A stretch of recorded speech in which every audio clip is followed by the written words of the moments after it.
Et voilà, j'ai réglé l'autofocus, les amis, c'est toujours là. Et oui, je suis tout seul pour faire la mise en ligne des vidéos, enfin pour me filmer, etc. Donc c'est pour ça que je suis obligé de passer derrière le machin qui filme là. Et puis alors je sais, on m'a dit il faut mettre des télécommandes et tout, mais c'est tellement compliqué pour moi.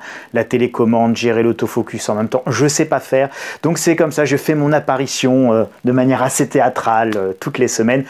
Bonjour les amis, je suis très heureux de vous retrouver cette semaine.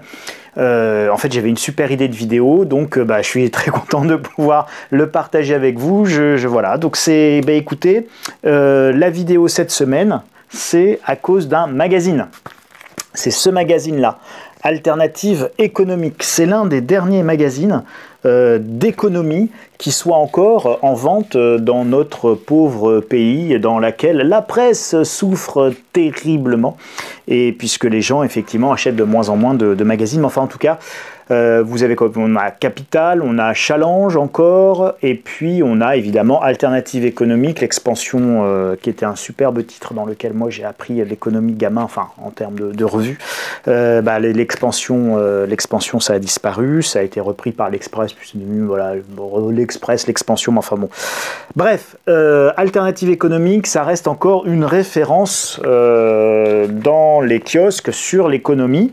Et donc cette semaine, un super titre, les lois économiques qui ne fonctionnent plus.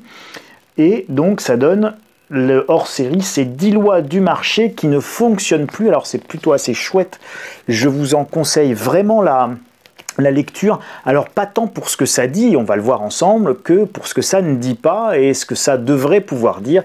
Et je vous propose dans les semaines qui viennent de continuer notre travail sur cette thématique, parce qu'en fait ce qui m'a plu avant tout, c'est pas tant le travail d'Alternative Éco, mais qu'elle mérite en revanche d'avoir posé un sujet qui est hyper important et d'avoir très bien posé, je trouve, ces 10 lois du marché qui ne fonctionnent plus.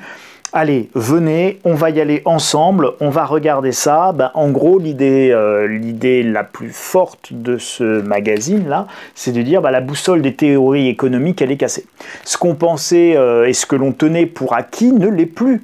Et c'est vrai. Et donc justement, on est dans ce qu'on appelle pompeusement la terra incognita, donc la terre inconnue en termes économiques. On est rentré effectivement dans une terre inconnue en termes économiques. Et cette entrée en terre inconnu, vous pouvez donner une date assez précise, enfin un moment assez précis, c'est évidemment l'arrivée, l'émergence, l'explosion, bref, le fait que nous puissions voir, visualiser, subir, que dis-je, supporter ou vivre dans un monde de taux d'intérêt négatifs. Donc évidemment, ce qui a tout cassé, c'est les taux d'intérêt négatifs, et donc on va y revenir, on va longuement en parler aujourd'hui. Alors, justement, Alternative économique, ils commencent leur dossier en disant, eh bien, la première de ces lois qui ne fonctionnent plus, là, j'ai fait une petite copie d'écran, enfin non, je vous ai fait une petite photo que j'ai scannée, machin, enfin, je n'ai rien scanné, moi, je prends en photo, je m'envoie la photo, je découpe la photo, enfin, un jour, il faudra que je me modernise, mais bon. Bref. Créer massivement de la monnaie nourrit l'inflation. Je vais poser mon magazine, je referai de la pub pour Alternative économique après. Je ne suis pas actionnaire d'Alternative économique. Alors, qu'est-ce qu'ils disent? Ils disent jamais les banques centrales n'ont déversé des tonnes d'argent, autant de tonnes d'argent sur l'économie. C'est les propres mots d'Alternative Éco. Et pourtant, il n'y a pas d'inflation. Bon, on note bien une hausse dans les prix de l'immobilier et des bourses. Voilà ce qu'ils disent. Bon, petit passage, ils notent le truc. Mais en réalité, pour Alternative économique, donc quand je mets AE, c'est Alternative économique, l'inflation a toujours été d'abord un phénomène politique et social. Donc eux, ils disent, bon, tant que politiquement et socialement, on n'a pas décidé de créer de l'économie, alors de l'inflation, donc je suppose que leur phénomène social, je suppose, une supposition, là je leur prête, ce n'est pas une certitude parce que ce n'est pas explicité, donc je leur prête cette intention, je pense, ou cette interprétation, je pense que dans social, il parle de la confiance en fait. C'est-à-dire que le phénomène social, c'est qu'à partir du moment où vous n'avez plus confiance dans votre monnaie, évidemment, vous avez de l'inflation. Donc l'inflation, vous avez deux manières de la définir. Soit l'inflation, c'est l'augmentation généralisée du niveau des prix, soit c'est l'effondrement généralisé de la valeur de votre monnaie. Vous voyez, c'est-à-dire que puisque en fait l'inflation c'est qu'il faut toujours plus de quantité de la même monnaie pour acheter la même chose. D'accord, votre boîte de raviolis elle coûte de plus en plus cher, votre voiture elle coûte de plus en plus cher, donc il faut que vous travailliez éventuellement de plus en plus longtemps pour vous payer la même chose. Donc vous avez deux manières de voir les choses, soit c'est l'augmentation des prix, soit c'est la baisse de la valeur de votre monnaie, du pouvoir d'achat de votre monnaie. Et moi je préfère définir l'inflation comme étant la baisse de votre pouvoir d'achat de votre monnaie. Et d'autant plus quand le nombre de quantités de monnaie augmente. Hein, quand le nombre d'unités de monnaie augmente, normalement, chaque unité de monnaie vaut moins. Et on doit avoir une hausse des prix très importante. Et compte tenu de la création monétaire actuelle, on devrait évidemment avoir des taux d'inflation à 10%, et pourtant, ce n'est pas le cas. Et donc, moi, l'idée que je voulais compléter, parce que je trouve que c'est un tout petit peu court en termes de raisonnement, c'était de dire que, vous savez, dans l'inflation, c'est MV égale PQ. C'est la fameuse équation de l'inflation, c'est la masse monétaire, et de l'autre côté, on a la vitesse de circulation de monnaie. Donc c'est masse monétaire et la vélocité. Donc MV c'est masse monétaire et vélocité d'un côté. Donc c'est la quantité de monnaie et la vitesse de circulation. Et de l'autre côté on a la quantité produite et les prix. Et donc c'est comme ça qu'on équilibre cette équation. Alors ce n'est pas l'augmentation de la quantité de la monnaie qui en soi crée l'inflation. On peut créer autant de monnaie que je veux, ma banque centrale elle peut créer autant de monnaie qu'elle veut.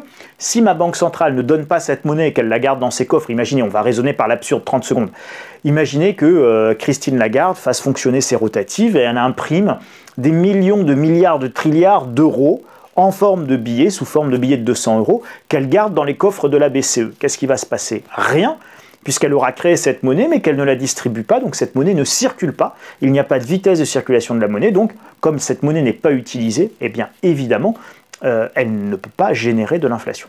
En revanche, si la banque centrale distribue cette monnaie, et imaginez qu'elle nous donne à tous des centaines de milliers d'euros, on va être super content. Demain, je vous donne à tous 10 millions d'euros. Vous allez me dire, ah, super, merci Charles. Mais en petite coupure, merci Charles, c'est super. Et puis très rapidement, si on a tous 10 millions d'euros, on va se rendre compte qu'en fait, nos 10 millions d'euros, ils ne valent plus rien, parce qu'on a tous 10 millions d'euros à dépenser chez notre commerçant, et que le commerçant, il va considérer que ces brouettes de papier, elles ne valent pas grand-chose. On a déjà connu ça 1000 fois dans l'histoire. Donc, la bonne question à se poser, ce n'est pas pourquoi il n'y a pas d'inflation. Enfin, c'est pas de dire qu'il n'y a pas d'inflation, qu'on crée de la monnaie mais qu'il n'y a pas d'inflation. Ça, c'est un constat. Ce qui est intéressant, c'est de se demander pourquoi il n'y a pas d'inflation. Ce pourquoi il n'y a pas d'inflation nous amène à nous demander pourquoi la monnaie ne circule pas. Et pourquoi elle ne circule pas, ça c'est une sacrée question. Je ne vais pas y répondre en totalité ici, mais l'une des réponses qu'on peut avoir comme ça assez rapidement à l'esprit, c'est que la monnaie ne circule pas, et on voit l'effondrement de la vitesse de la monnaie, d'une part parce que les gens épargnent parce qu'ils ont peur, d'autre part parce que la monnaie qui est créée par les banques centrales ne va pas s'injecter dans les mêmes proportions dans l'économie réelle. Donc elle s'injecte effectivement dans l'économie financière, et c'est pour ça que vous avez une augmentation du prix de l'immobilier, comme les taux du prix des bourses, pardon, excusez-moi, de la valeur des bourses, des indices boursiers, tout ça, ça augmente, évidemment, puisque une grosse partie de ces injections monétaires se retrouvent dans les marchés financiers au sens large, pas que les bourses, marché obligataire, c'est la même chose. Et puis vous avez également une hausse du prix de l'immobilier. Pourquoi? Parce que comme l'argent est pas cher, les gens peuvent continuer à acheter de l'immobilier à pas cher, avec des, l'immobilier lui est très cher, mais les taux d'intérêt pour acheter de l'immobilier sont très bas, et dans un contexte où vous n'avez pas vraiment de placement qui rapporte d'argent, l'immobilier est le seul à vous rapporter un peu de sous puisque vous avez des loyers. Donc voilà, on va visualiser une partie de cette création monétaire dans ce qu'on appelle la hausse des actifs. Pour le reste, ça ne vient pas tellement irriguer l'économie réelle, dans laquelle il y a des gros facteurs qui, eux, sont déflationnistes. Et donc c'est pour ça qu'il y a une forte tentation autour de la TMM, la théorie monétaire moderne, qui consiste à dire donnons de l'argent directement aux gens pour qu'ils puissent consommer. Et donc là, on va réussir enfin à recréer de l'inflation. Voilà, donc je pense que intéressant, encore une fois, sujet fondamental, et pourtant traité de manière extrêmement, à mon sens, superficielle. Et je pourrais vous faire une vidéo entière, et peut-être d'ailleurs que la semaine prochaine, je consacrerai un JT comme ça, justement à cette... C'est hyper important. L'inflation et les taux d'intérêt, c'est vraiment fondamentale. Une autre règle qui pour Alternative économique ne fonctionne plus, c'est un chômage bas qui pousse les salaires à la hausse. Alors c'est connu sous la théorie économique de la courbe de Phillips, qui dit que si le chômage est bas, les salaires montent et inversement. Donc évidemment, on va dire que le salaire est un prix comme les autres, donc il va être fonction de l'offre et de la demande. Et donc si vous avez quasiment plus de chômeurs et beaucoup d'entreprises qui veulent embaucher, eh bien évidemment, vous allez avoir des salaires qui montent. Et inversement, si vous avez énormément de chômeurs et pas beaucoup d'entreprises qui veulent embaucher, bah, les salaires ils stagnent, voire ils baissent. C'est évidemment plutôt dans ce cas-là que nous nous trouvons. Or, postule Alternative économique, le chômage était bas, bon il précise avant Covid, et pourtant les salaires ne montent pas, alors ils prennent notamment en compte, non pas et en considération non pas la situation franco-française évidemment, mais la situation par exemple américaine avec un chômage qui était extrêmement bas officiellement avant le Covid. Et ils expliquent ça en disant que c'est des syndicats en perte de puissance. Alors, aux États-Unis, les syndicats, ils sont en perte de puissance depuis que Ronald Reagan les a cassés. Et donc, on parle du début des années 80. Margaret Thatcher avait fait la même chose en Angleterre. Il y a une concentration des entreprises, donc moins d'employeurs potentiels. Bon, alors ça, c'est vrai effectivement sur la concentration, elle est vraie sur les grosses entreprises, mais enfin, elle n'est pas du tout vraie sur les PME, les PMI, etc. Il y a un tissu d'entreprises qui a quand même tout de même tendance à se développer. Donc, bon, je trouve les explications là aussi extrêmement courtes, et à mon sens, ce n'est pas l'augmentation du... je me suis trompé. Ça n'a rien à voir là. Ce truc-là n'a rien à voir. C'est pour la diapo suivante. Donc là, ce qui pose un problème, si vous voulez, c'est pas l'offre et la demande. C'est que aujourd'hui, vous avez un problème de statistique là-dessus. C'est-à-dire qu'en réalité, quand vous regardez le chômage aux États-Unis, vous vous rendez compte que le taux de participation de la population active n'a jamais été aussi bas. Donc en réalité, c'est une reprise du chômage ou un plein emploi qui est complètement en trompe-l'œil. Vous avez des millions d'Américains, alors au dernier pointage, on était aux alentours de 30 millions d'Américains qui bénéficiaient de l'équivalent de la soupe populaire, des food stamps, bon voilà, donc qui sont les timbres de nourriture pour vous permettre d'acheter à manger. Vous aviez des millions de gens qui avaient tout simplement renoncé à aller sur le marché du travail parce qu'ils en étaient définitivement exclus ou presque, et qu'ils n'avaient plus quasiment aucun espoir de retrouver du boulot. Donc, en réalité, là, je ne pense pas que ce soit cette loi économique qui ne fonctionne plus. Cette loi économique, elle est simplement, elle donne l'illusion de ne plus fonctionner parce que on pense que le chômage est bas alors qu'en réalité il est élevé. Et pourquoi on pense que le chômage est bas alors qu'il est élevé? Parce que les statistiques qui sont données ont été cassées, ont été faussées, on a cassé le thermomètre. Et d'ailleurs, on continue à casser de plus en plus le thermomètre de la mesure du chômage. C'est particulièrement le cas aux États-Unis, où là, vous avez eu une nouvelle réforme du mode de calcul du chômage, qui a fait que aux États-Unis, le chômage y est donné de manière hebdomadaire. Les demandes des inscriptions au chômage de la semaine dernière, elles auraient dû être de plus d'1,2 million, et elles sont ressorties à 800 000, donc en dessous d'1 million, 300-400 000 personnes d'écart, enfin, c'est considérable, on parle de 20 à 30% d'écart avec à la baisse, avec la nouvelle méthodologie pour compter les chômeurs. C'est super, on en compte moins, on en comptabilise moins, mais il y en a dans la vraie vie toujours tout autant. Donc en fait, là, on a un vrai problème de thermomètre et d'outils de mesure du chômage. C'est-à-dire qu'à force de vouloir afficher un succès politique sur la lutte contre le chômage, et ben on finit par avoir des chiffres totalement faux. C'est exactement ce qui se passait dans l'ex-Union soviétique, où chaque année, la Pravda titrait « Cette année, des récoltes records de blé, jamais nous n'avons récolté autant de blé dans les républiques socialistes soviétiques grâce au stakhanovisme de tous nos camarades travailleurs et travailleuses membres du parti ». Sauf qu'il n'y avait rien à bouffer et que les soviétiques et les russes concrètement se marraient bien quand ils lisaient la Pravda, parce que la vraie vie, quand ils allaient faire leurs courses et essayer d'acheter du pain, leur montre bien qu'a priori il y avait peut-être eu beaucoup de blé récolté, mais enfin qu'il n'y avait pas beaucoup de farine pour faire des miches de pain et pour manger avec la soupe qui était plutôt la soupe aux cailloux que la soupe aux choux. Donc là, je pense que c'est faux. Mon analyse fait que je pense que c'est faux.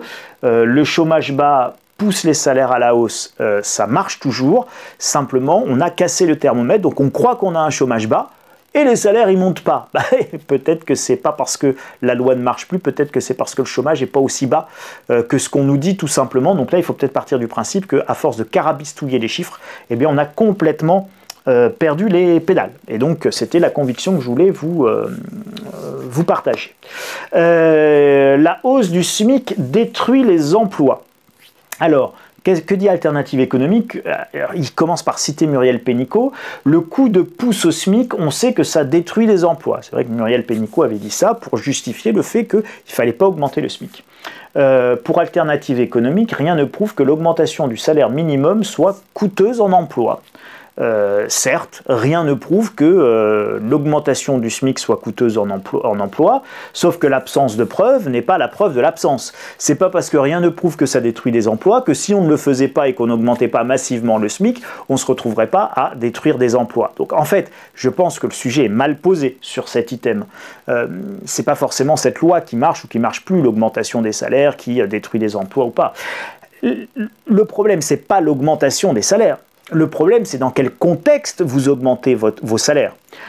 Ce n'est donc pas l'augmentation du SMIC qui pose un problème en soi, c'est la capacité des entreprises à répercuter cette augmentation des coûts. Je m'explique. Nous avons des frontières. Si nous avons des frontières, tous les produits qui rentrent sont soumis à des droits de douane.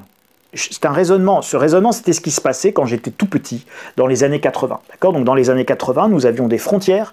Il fallait sortir avec un passeport ou une pièce d'identité. C'était compliqué. Il fallait montrer ça à un douanier. Il fallait faire la queue. Et tous les produits qui rentraient, évidemment, nous n'avions pas toutes les chinoiseries que nous avons aujourd'hui. Les chinoiseries, les idienneries, les avocats du Chili, les machins, les mangues du Pérou et tout ce que vous voulez. Bon, tout ça, on n'avait pas. Parce que tout ça, quand ça arrivait, que ce soit un produit alimentaire, un produit agricole ou un produit semi-fini ou fini, c'était taxé à l'entrée. Donc moi, j'ai vécu dans mes années d'études, qui étaient le milieu des années 90, j'ai vu petit à petit les barrières douanières tomber les unes après les autres, et donc le libre-échange commençait à se faire, à se créer sous mes yeux ébahis. Je ne comprenais pas ce que ça pouvait entraîner. Mais quand vous êtes dans un pays qui est fermé, comme c'était le cas dans les années 80, et que vous avez des droits de douane, si vous augmentez vos salaires, vos entreprises peuvent augmenter évidemment leur prix de vente, puisque de toute façon, il n'y a pas de concurrence étrangère. Et donc, vous allez tous payer vos produits un petit peu plus cher, mais comme vous êtes payé un petit peu plus cher, les entreprises peuvent répercuter les prix. Comme les prix augmentent, eh ben, vous avez de l'inflation, et puis les salariés demandent à être augmentés, puisque le coût de la vie augmente, et vous avez exactement le schéma de ce qui s'est passé dans les 30 Glorieuses. Mais nos parents, je parle des parents de ceux de ma génération, donc des gens qui ont entre 40 et 45 ans, et donc nos parents qui ont connu les 30 Glorieuses. Ils ont connu les 30 Glorieuses parce que nous étions dans des pays fermés, qu'il fallait reconstruire, et donc les salaires progressaient parce qu'il y avait de l'inflation, et que comme les salaires progressaient, les prix montaient, puisqu'il y avait plus d'argent en circulation, on vous augmentait, et donc le prix des choses qu'on achetait augmentait aussi, et donc on augmentait les salaires, et donc ça faisait un cercle inflationniste.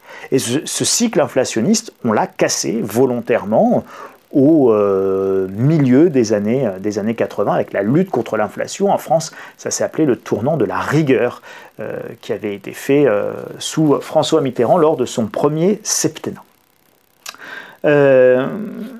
Donc évidemment, on n'est pas dans un monde aujourd'hui qui est le même monde que celui des années 80, nous ne sommes pas dans un monde qui est fermé. Donc comme nous ne sommes pas dans ce monde fermé, eh bien nous avons des concurrents, et si les concurrents ont une monnaie qui est plus faible, parce qu'il y a aussi la notion de taux de change, et qu'ils ont des coûts de production qui sont plus faibles parce qu'ils ne payent pas leurs salariés, très peu, c'est le cas des pays émergents, eh bien évidemment, comment voulez-vous pouvoir répercuter une hausse du SMIC sur les salaires, sur vos prix de vente quand vous êtes soumis à la concurrence. Donc si les salaires de vos ouvriers augmentent, eh bien vous allez être beaucoup moins compétitif. Donc cette loi, elle fonctionne évidemment encore plus que jamais, et elle fonctionne d'autant plus que vous êtes soumis à une concurrence internationale. Donc si vous augmentez le coût du travail sans mettre des protections avec des équivalents de droits de douane, eh bien évidemment, vous empêchez vos entreprises de répercuter les prix, la hausse de ces coûts de production, c'est-à-dire la hausse de ces salaires sur ces prix de vente. Et à partir de ce moment-là, eh bien on en arrive à ça, c'est que la hausse des salaires vient détruire des emplois, puisqu'en fait, comme les entreprises ne peuvent pas le répercuter, ça réduit leurs marges, ça les empêche de vendre dans la compétition internationale. Donc, si on veut pouvoir augmenter les salaires, soit on augmente les salaires au niveau international, et tous les pays décident d'augmenter leurs salaires en même temps, soit, eh bien, vous êtes obligé de retrouver ce qu'on appelle la souveraineté, la maîtrise de vos frontières, vous regardez ce qui rentre et ce qui sort, et quand il y a des distorsions manifestes, eh bien, évidemment, vous taxez les produits qui rentrent. Et donc, à ce moment-là, oui, vous pourrez conclure que la hausse du salaire n'entraîne pas de destruction d'emplois parce que vous vous mettez dans un contexte et vous vous mettez dans une situation où vous permettez à vos entreprises de répercuter la hausse des coûts. Donc encore une fois, dire ça, c'est complètement partiel, ça n'a pas trop de sens. Encore une fois, l'absence de preuve n'est pas la preuve de l'absence. Et il faut quand même creuser un tout petit peu plus le sujet plutôt que d'asséner une vérité qui est fort sympathique, hein. Moi je suis pour qu'on augmente les salaires, c'est pas le problème. Mais ça, c'est une approche idéologique de gauche, c'est pas de l'économie. Hein. Économiquement, il faut voir évidemment le contexte dans lequel on s'inscrit. Une baisse des cotisations crée des emplois. Alors, l'inverse là, hein. Si on baisse le coût du travail, alors les entreprises embauchent. L'exemple du CI, pas CICE, bah décidément, j'ai fait ça trop vite, qui coûte un pognon de dingue pour reprendre la formule du Mamamouchi du Palais, et ne montre pas d'effet sur l'emploi. Et Alternative économique conclut que c'est parce que les salaires dans les services croissent moins vite que la productivité dans les services. Donc, ça crée moins d'emplois. Je vois pas le rapport. Je suis d'accord avec Alternative économique, encore une fois, sur le constat, je ne suis pas du tout d'accord sur l'explication. Le constat du CICE qui vient diminuer le coût du travail sur les bas salaires montre qu'en fait, il n'y a pas plus de recrutement. Et moi, je pense qu'il n'y a pas plus de recrutement, pas parce que la baisse du travail, la baisse du coût du travail fait son effet ou ne fait pas son effet. Je pense qu'en fait, ce n'est pas le sujet là, aujourd'hui, tout de suite, maintenant. Je pense qu'on a un autre sujet qui est le sujet des minima sociaux. Donc je pense que ce n'est pas un problème de productivité, mais un problème qu'on commence à visualiser, qui est majeur, de trappe à pauvreté et de trappe à inactivité. Et entendez-moi bien, ce que je vais vous dire là n'est en aucun cas un jugement. C'est une évidence de comportement d'agents économiques intelligents. Donc je ne suis pas en train de critiquer qui que ce soit. Je suis même en train de vous dire que c'est un comportement intelligent d'agents économiques. Aujourd'hui, si vous êtes là, vous allez sur service public et vous tapez montant du RSA parents isolés. Et une maman seule, d'accord, et donc le grand jeu au RSA, c'est de se déclarer évidemment parent isolé. Et puis c'est pas très difficile de se déclarer parent isolé vu le nombre de divorces, de séparations, etc. Donc avec 2 enfants, donc un parent isolé, une maman ou un papa, peu importe, avec 2 enfants, c'est 1 208 € par mois. 1 208 € par mois de montant de RSA. Vous pouvez aller vérifier ce montant sur servicepublic.fr. Après, par enfant supplémentaire, donc pour le 3e, c'est 241 € de plus. Ça veut dire que vous êtes à 1 450 €. 1 450 € pour un parent seul avec 3 enfants.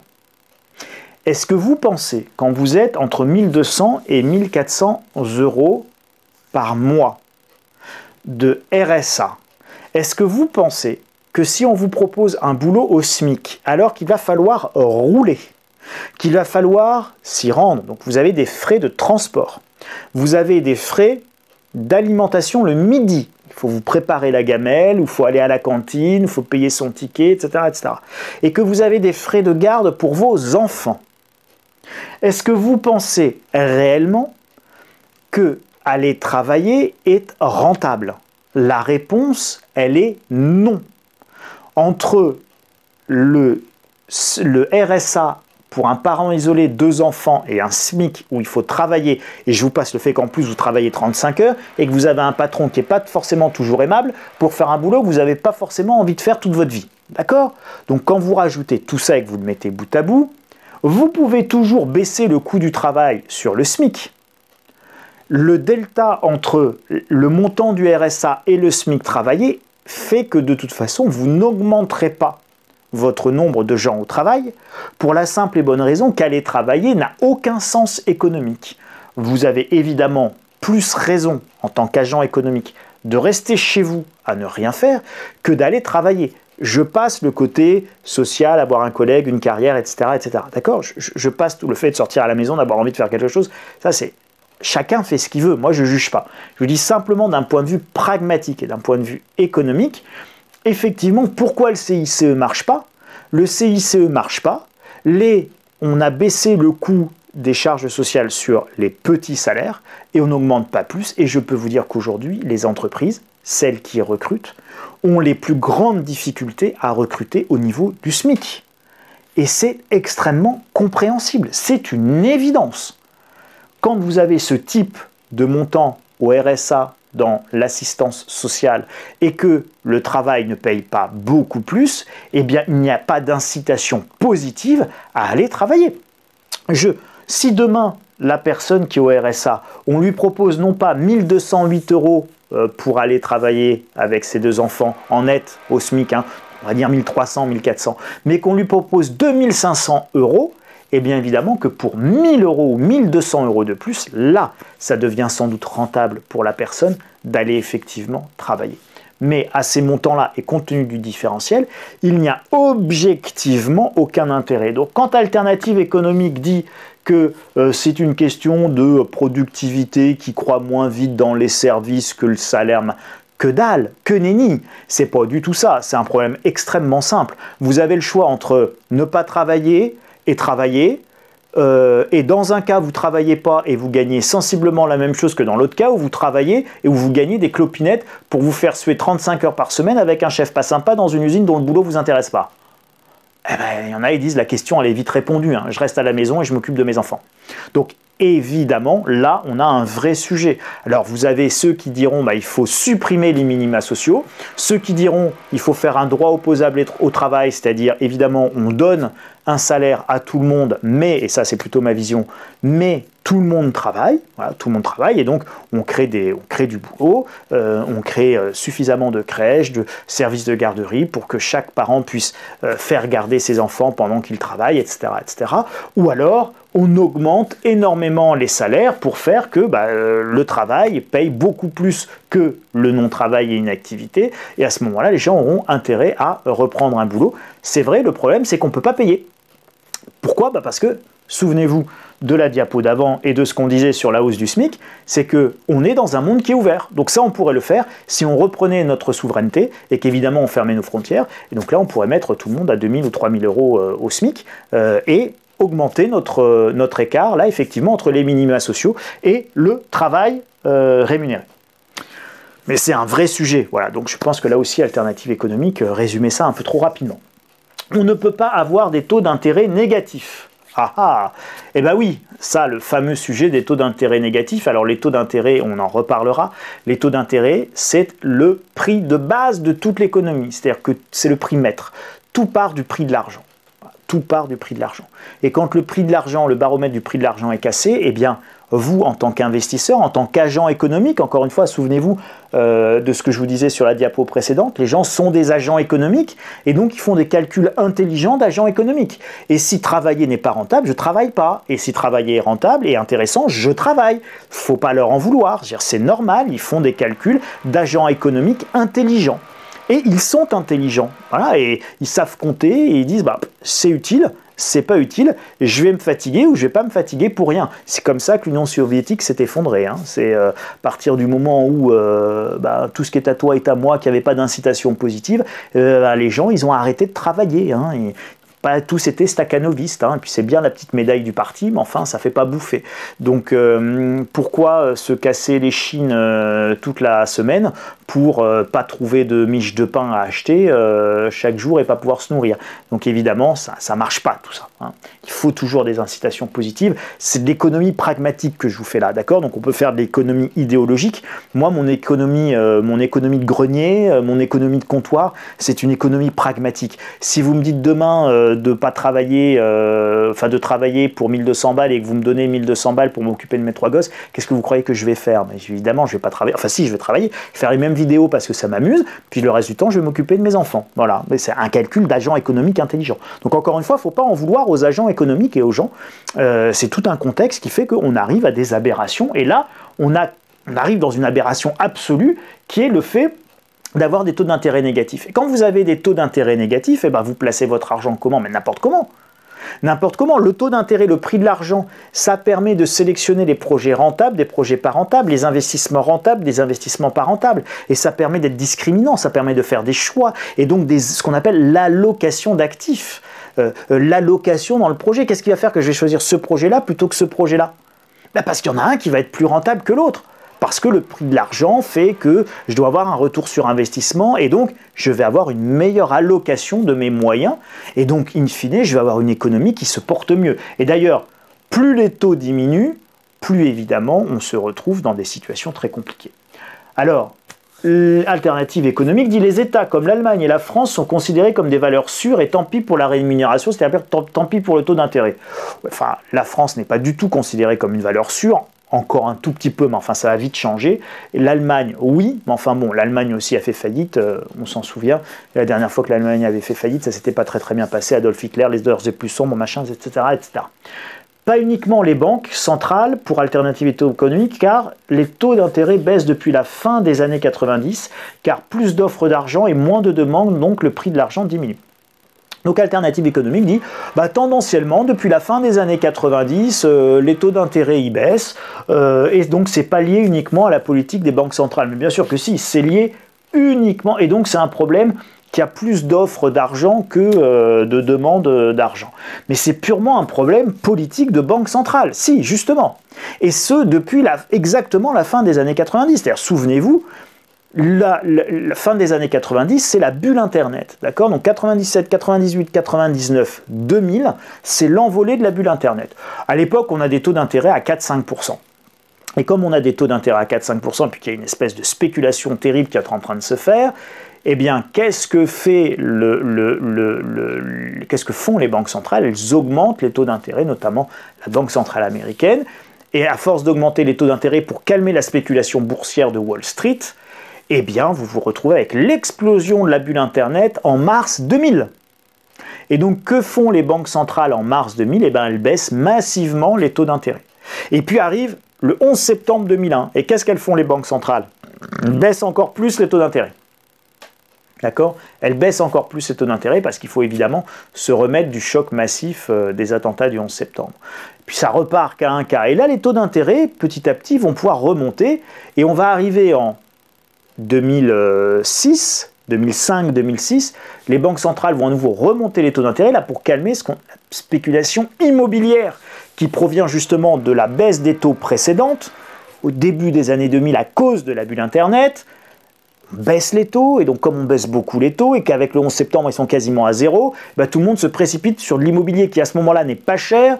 On sort de la précédente crise immobilière de la fin des années 90, où on a atteint le point bas, et donc l'immobilier est pas cher, et les taux d'intérêt sont très bas.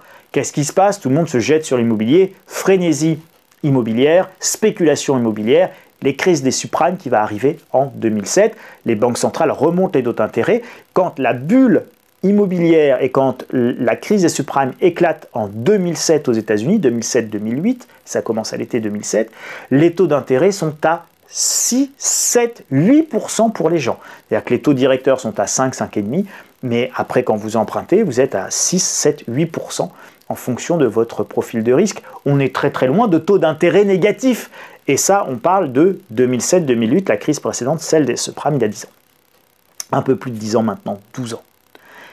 Et à partir de cette crise des subprimes-là, les taux d'intérêt vont rebaisser massivement, on va injecter de l'argent massivement, on va refuser, et les autorités monétaires et politiques vont refuser qu'il y ait une très grosse récession, qui aurait été une récession de type 1929, et on va partir dans une course folle en avant, et 12 ans après, nous arrivons effectivement à des taux d'intérêt négatifs. Ça n'a rien à voir avec des taux qui baissent depuis la fin des années 90, c'est totalement faux. Les taux n'ont pas baissé depuis les années 90, ils ont eu des phases de hausse, des phases de baisse. Il n'y a que depuis la crise des subprimes, depuis 12 ans, qu'effectivement les taux d'intérêt baissent de plus en plus chaque année. La Réserve fédérale a essayé de les remonter, souvenez-vous, il y a 2-3 ans. Je vous disais que ça ne fonctionnerait pas, qu'elle ne pouvait pas le faire, qu'il y avait déjà trop d'endettement. Et évidemment, elle n'a pas pu le faire. On a vite fait machine arrière. Covid en plus vient de nous aider et c'est pas prêt de s'arranger. Et si demain, compte tenu du nombre de dettes que nous avons, les banques centrales augmentaient les taux d'intérêt, et bien évidemment, aucun pays ne pourrait payer ces taux d'intérêt. Donc les taux d'intérêt ont été cassés tout simplement parce que l'argent des uns ne finance plus les crédits des autres. Et en économie, vous avez quelque chose qui est évident, c'est que vous ne créez pas de monnaie comme ça. Si vous créez de la monnaie comme ça, à un moment donné, votre monnaie, elle aura un problème. Ce que vous faites, c'est que c'est l'épargne des uns qui finance les projets des autres. Et c'est parce qu'il y en a qui épargnent qui peuvent prêter aux autres. Et donc, quand il y a beaucoup de demandes de prêts et qu'il y a une épargne qui est limitée, eh bien, comment se trouve l'équilibre? L'équilibre se trouve par le prix, donc la hausse des taux d'intérêt. Et c'est exactement ce qui s'était passé au début des années 90, quand il y a la réunification allemande. L'Allemagne ne crée pas de monnaie, l'Allemagne emprunte sur les marchés, et il n'y a pas beaucoup d'épargne à cette époque-là, et donc vous allez vous retrouver avec cette époque remarquable pour les particuliers qui ont placé, notamment dans les assurances-vie, où les gens plaçaient à 12% dans les contrats d'assurance-vie. Il n'y avait pas d'inflation dans les années 90, il y avait très peu d'inflation. On avait des placements à 12% en obligations garantis dans les assurances-vie. Et c'est pour ça que l'assurance-vie est devenue le placement préféré des Français. C'est que c'est des placements qui rapportaient beaucoup sans risque, sans faire d'efforts. Et donc, ça, c'était parce que l'Allemagne avait siphonné et que nous avons financé, nous Français aussi, la réunification allemande à travers des taux d'intérêt très élevés. Et donc, comme l'Allemagne avait besoin de beaucoup d'argent et que l'argent était en quantité limitée sur les marchés, bien, les taux d'intérêt avaient monté à cette époque-là, ça marchait bien. Et donc, le prix d'équilibre s'était fait à 11-12%. Donc là, moi, je suis complètement en désaccord avec l'analyse d'Alternative économique. Encore une fois, je vous invite à acheter ce magazine pour justement avoir ce regard critique et donc que ça vienne alimenter votre réflexion. Encore une fois, c'est mes convictions, c'est mes analyses, c'est absolument pas la vérité. Et ça, tout ça, ça mérite justement des discussions extrêmement enrichissantes et extrêmement passionnantes. Et enfin, les entreprises ont besoin de l'épargne des ménages. Eh bien, c'est un sujet connexe à ce que je vous disais précédemment. Donc, pour Alternative économique, les entreprises n'augmentent plus les salaires et les dividendes, qui restent à peu près stables. Donc, les profits montent. Donc, les entreprises ont plein de cash. Donc, elles n'ont plus besoin de l'épargne des gens. C'est complètement faux. Alors, c'est vrai pour Apple. Hein, donc, ça, je suis d'accord. C'est vrai pour Apple et c'est vrai pour Google, qui n'a pas besoin d'aller emprunter de l'argent sur les marchés puisqu'ils croulent sous le cash et donc ils font tellement de bénéfices que c'est facile pour eux de s'auto-financer. Enfin, ça marche pour les GAFA, quoi. Ça marche pour 100 boîtes dans le monde. Pour tout le reste, on a évidemment besoin d'aller emprunter et regarder le nombre de PME et d'entreprises qui ont fait des PGE, et pas que des PME d'ailleurs, on a des gros groupes qui ont fait des PGE, vous savez, des prêts garantis par l'État pendant le Covid, ça prouve bien qu'ils avaient besoin de l'argent des ménages. Et comme il n'y avait pas assez d'argent chez les ménages, il a fallu que l'État y mette des milliards et des milliards sur la table.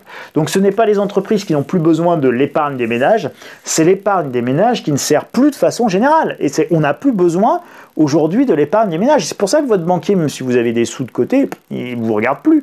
Pourquoi il ne vous regarde plus? Parce qu'en fait, lui, il est capable d'aller à la banque centrale chercher de l'argent à moins 0,5. Et vous avez de l'argent sur votre compte et vous voudriez que ça vous rapporte de l'argent. Ça n'a pas de sens, puisque lui, il achète de l'argent à moins que pas cher. Et il devrait vous rémunérer votre épargne. Donc en fait, votre épargne, elle ne sert à rien. Et donc ça, c'est quelque chose qui est extrêmement compliqué à comprendre pour les gens, mais votre épargne ne sert à rien. Et le livret A à 0,5%, c'est encore trop payé. Je veux dire, le livret A, ça vaut moins 0,50. Voilà. Ça fait mal quand on dit ça. Donc ça pose un vrai sujet. La hausse des profits des entreprises est la conséquence des délocalisations et de l'automatisation.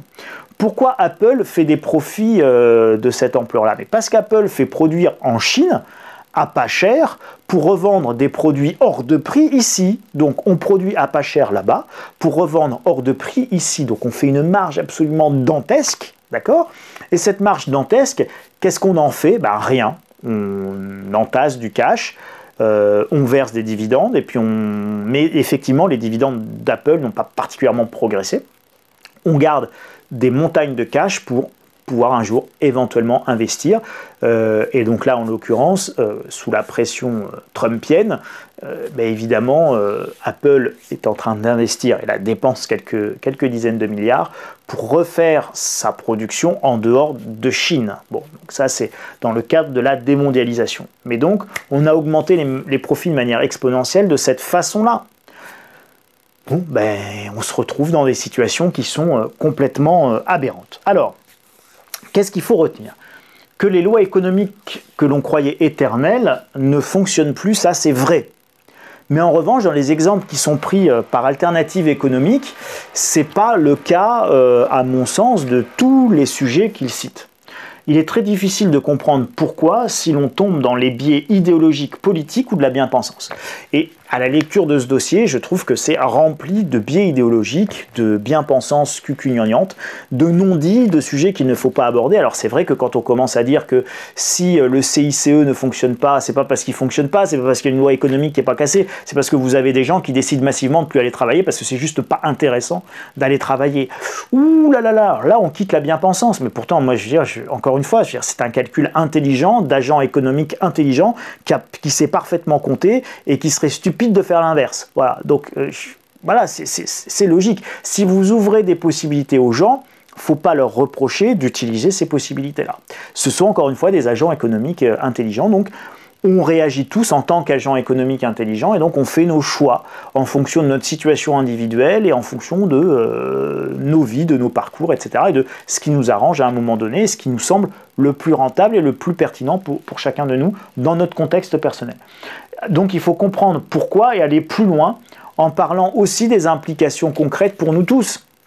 Donc c'est super de dire les taux d'intérêt. Où l'argent des ménages ne sert plus à financer les entreprises. Non, mais qu'est-ce que ça veut dire concrètement? Quelle est l'implication? Ça veut dire que l'implication, c'est que, une des implications concrètes, épargner ne sert plus à rien. Aujourd'hui, épargner ne sert plus à rien dans l'absolu. Vous ne gagnerez jamais d'argent en épargnant. C'est pas parce que vous allez mettre des sous de côté qu'on va vous donner un taux d'intérêt. Le taux d'intérêt va se rapprocher petit à petit de zéro, puis il y a une inflation qui est quand même supérieure à zéro sur les produits alimentaires, etc., ou sur vos loyers ou ce genre de choses. Donc ça fait que de toute façon, les 10 000 € que vous allez mettre de côté péniblement, ils vont vous rapporter 50 € de taux d'intérêt sur votre livret A par an. Super. Quand on voit l'augmentation du prix de la clope ou du prix du gasoil, il est évident que votre intérêt va vite être mangé par les augmentations d'impôts, de taxes, etc., etc. Donc finalement, il faut quand même creuser beaucoup plus le sujet et aller voir aussi les implications. Et c'est ce que je voulais partager avec vous, c'était ce que je voulais que vous reteniez.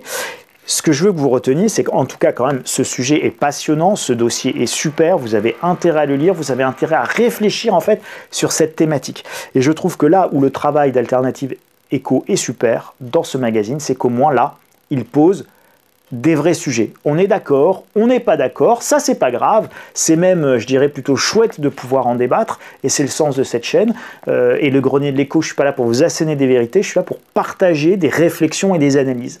Et quand on partage des réflexions et des analyses, on est d'accord, on n'est pas d'accord, ça se discute, ça s'amende, et petit à petit, on évolue tous dans nos réflexions, et les réflexions, elles ne sont pas figées, évidemment.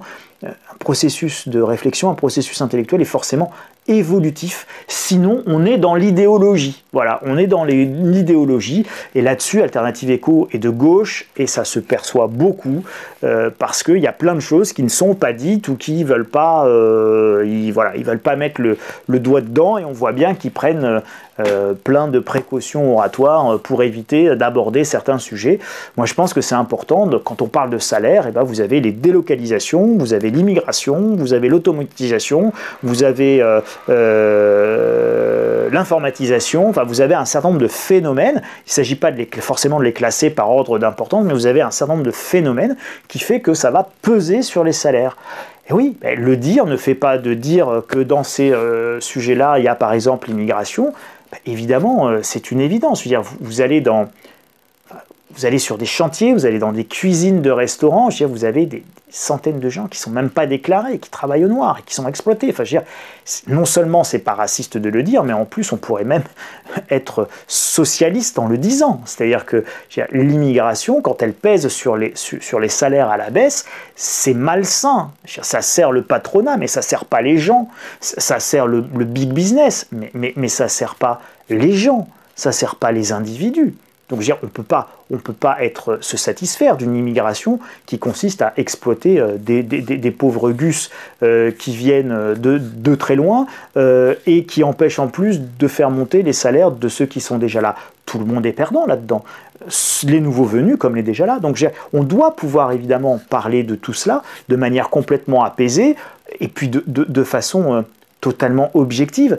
Et sans être du tout dans le reproche de quoi que ce soit. On analyse des éléments et des phénomènes économiques. Et à partir du moment où on ne peut plus parler de rien, eh bien on ne peut plus réfléchir à rien. Et c'est un petit peu ce qui ressort de ce dossier. Et je vous invite vraiment à le lire. Je vous remontre la couverture. C'est en kiosque chez vous. Achetez-le, lisez-le. Et puis nous, ce mois-ci, on va continuer sur cette thématique de ces lois économiques qui ne fonctionnent plus, parce que si ces lois économiques ne fonctionnent plus, il y a des raisons. S'il y a des raisons, il faut qu'on les comprenne. Pour les comprendre, il faut qu'on les analyse. Une fois qu'on les a analysées, eh bien, on est capable de comprendre les implications et ce que ça veut dire. Et on va être surtout capable de définir les nouvelles lois économiques qui s'appliquent aujourd'hui dans ce contexte absolument inédit qui est le nôtre, puisqu'avec des taux d'intérêt négatifs, encore une fois, nous avons tout cassé. Voilà, c'est la fin de cette vidéo. Vous me mettez mon doigt bleu de Schtroumpf si ça vous a plu. Vous partagez évidemment. Vous vous abonnez à la chaîne Le Grenier de l'Écho sans modération en cliquant sur la petite cloche qui est là-bas en bas pour avoir les notifications. Et puis évidemment, tous les jours, vous pouvez me retrouver sur le site insolentiae.com pour une édition économique gratuite. Voilà, les amis, je vous souhaite plein de bonnes réflexions, plein d'échanges, plein de commentaires en bas. Merci pour votre attention et puis